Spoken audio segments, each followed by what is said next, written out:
আসসালামু আলাইকুম। আজকে প্রায় ৬ মাস পরে আহ, আমাদের কোম্পানির সবচেয়ে যে বড় লরিগুলো আছে তার মধ্যে একটা ড্রাইভ করার সুযোগ পাইছি।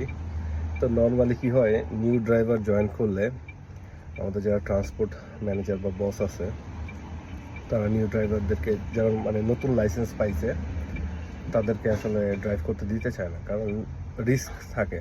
আপনি হেভি লোড নিয়ে যখন হাইওয়েতে যাবেন, কারণ আপনি তো রোডে চালাই ইউজ টু না, তো সেই ক্ষেত্রে প্রবলেম হতে পারে। তো তারা আস্তে আস্তে গ্র্যাজুয়ালি দিতে দিতে দিতে দিতে যখন একটা কনফিডেন্স ফিরে পায়, তখন আস্তে আস্তে আপনাকে বড় লরিগুলো দেওয়া শুরু করবে। এতদিন বেশিরভাগ 7.5 টনই চালাইতাম, মাঝে মধ্যে বড় দিত। তো এখন মোটামুটি আমি অবজার্ভ করতেছি লাস্ট 1 মান্থ ধরে বড় গাড়িগুলো দিতেছে।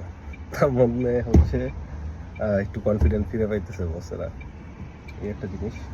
আজকে যেই লরিটা চালাচ্ছি সেটা হচ্ছে ম্যানের, অস্থির একটা গাড়ি। এর আগে স্ক্যানিয়া চালাইছিলাম, স্ক্যানিয়াও খুব ভালো, কিন্তু ড্যাফ ড্যাফ একটা আছে। এই দেশের সব লরি ড্রাইভাররা হচ্ছে চাইনিজ চাইনিজ ভিকেল বলে, মানে ওটা ব্রেকিং সিস্টেম থেকে শুরু করে সব কিছুই, মানে কখন কোন ওয়ার্নিং সাইন চলে আসবো লরির ভিতরে কেউ জানে না। তো ম্যানের এইটা অস্থির, আমার কাছে খুব ভালো লাগছে। ব্রেকিং সিস্টেম প্লাস রোডের মধ্যে স্টেবিলিটি।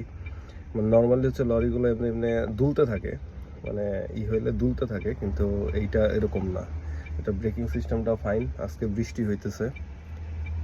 নর্মালি আবার এটার মধ্যে রেস্ট্রিকশন করা আছে 55 মাইল, ম্যাক্সিমাম 55 মাইল/আওয়ার এটার স্পিড উঠবে, এর বেশি এটা যাবে না।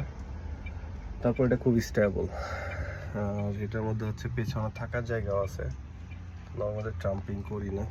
এই হচ্ছে আমার পাশে ড্রাইভার্স মেট বা হেল্পারের সিট, ওখানে আনলোড করতেছে, পেছনে লরি আনলোড করতেছে প্রোডাক্ট।